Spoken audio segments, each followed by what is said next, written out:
Hey, what's going on, guys? Welcome back to my YouTube channel. Today's video, we're going to be talking about the DDM Dark Magician Girl promos that were released in 2001.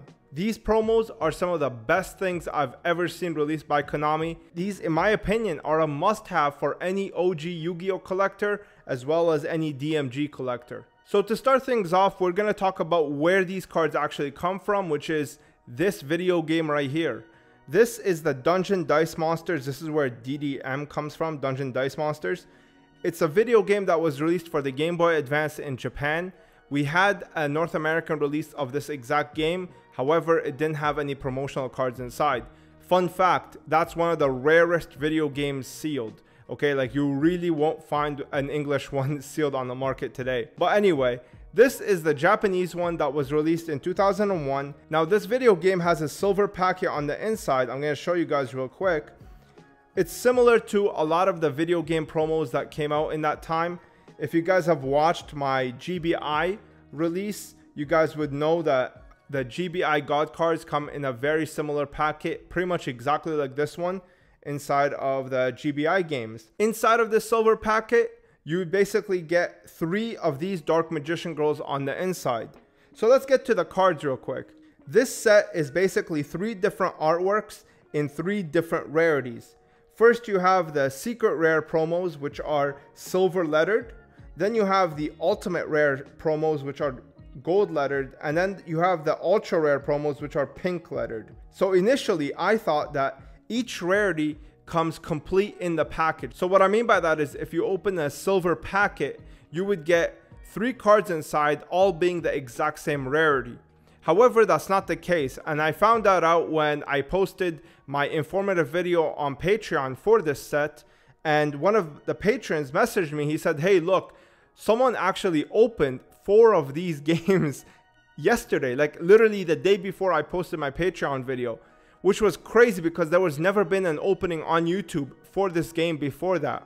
And the guy decided to open not 1, not 2, not 3. He opened 4 sealed video games literally out of nowhere. Like it's like literally a small channel. Nobody really knows about it. He opened 4 of these video games. And keep in mind, each of these video games goes for at least $1,000, if not $1,500.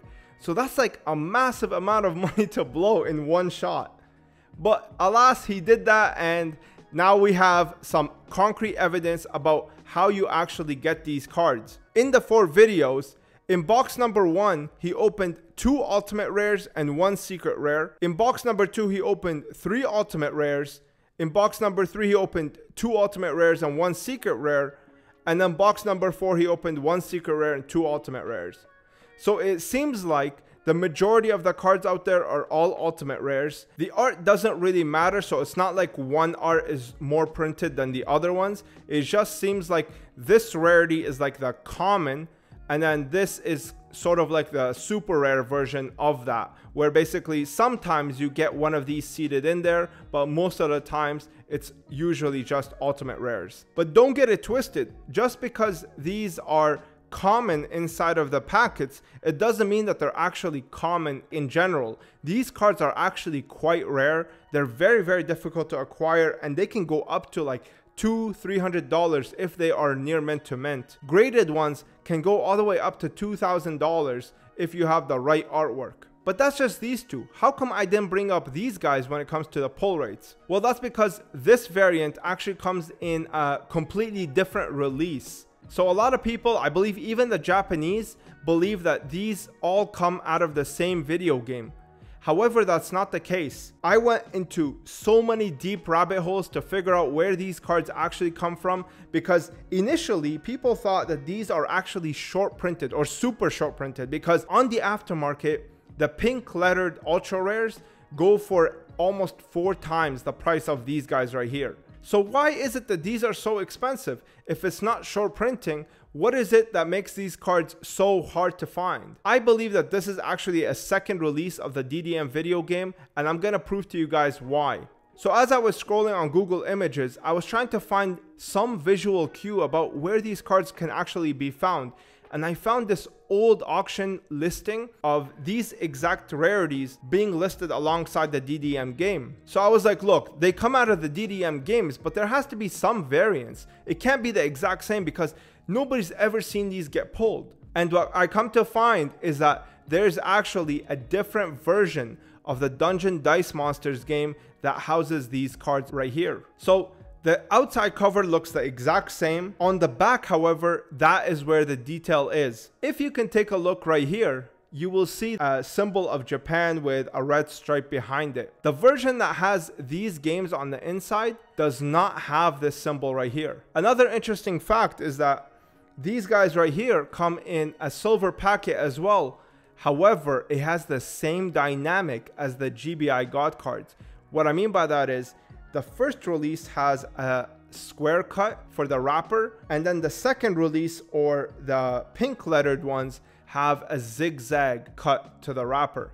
So that tells me overall that this release right here is a completely different set. It is not actually alongside these. If you open a regular DDM game, you have zero chance of opening these, while if you open exclusive, or whatever you want to call it, like a ultra rare variant with no Japan on the bottom right here, then you have no chance of opening these guys and only the pink letters. So that's basically where these guys come from. Now let's get into just some information on these cards as we round out the video. These cards right here are extremely difficult to find in mint condition, and they have quite a low pop report because these are actually square cut. Another interesting thing about these is that on the back, you're going to see a similar background, however, it's different. You're not going to see the YuGiOh logo in the bottom right. You're also not going to see Konami in the top left. You're going to see it right here. You're also going to see the Dungeon Dice Monster logo on the back. Overall, you guys have heard me preach about Konami not capitalizing on the idea of full arts, especially full arts like this that have basically no text other than the name of the character. I would absolutely go crazy if they release like a full set of Duel Monster cards that have this type of artwork. Another interesting thing is that this is Pokemon sized. These do not fit YuGiOh sleeves. They look like YuGiOh cards, however, they are a little bit wider. And yeah, I mean, this is the secret rare. This is the artwork from the manga. This is the MFC artwork. A lot of people love the prismatics the most in terms of aesthetic. I mean, I can't really deny that these things are absolutely gorgeous. Like, look at this thing. It's absolutely beautiful, man. Such a beautiful set. And then you have the CT artwork, or the Japanese starter deck artwork.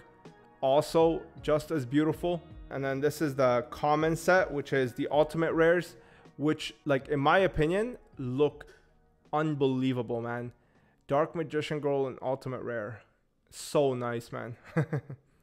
These are gorgeous. And then here we have the MFC art. Look at that. You can really see the emboss in person. Her hair really stands out.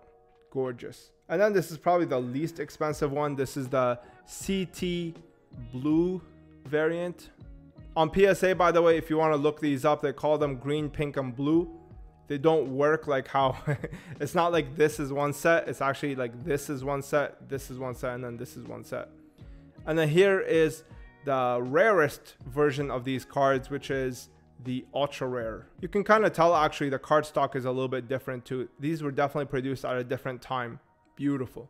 These cards are some of the most beautiful cards ever released in the YuGiOh card game. Well, I can't even really call them the YuGiOh card game. But yeah, like, look at this. This is just amazing, man.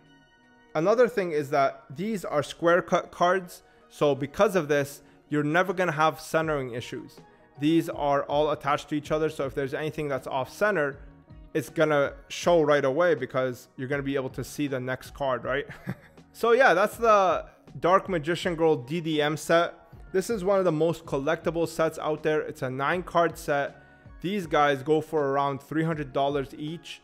These go for around, you know, $100 to $150, and then these are $150 to $200. Most of them are really beat up. I mean, even this set is not really that great condition, but it just looks so good, man. Like full art Yu-Gi-Oh! You're gonna get that nice gothic art from Kazuki Takahashi. So yeah, I hope you guys enjoyed that. I really hope you learned something. I'll see you in the next one. Peace.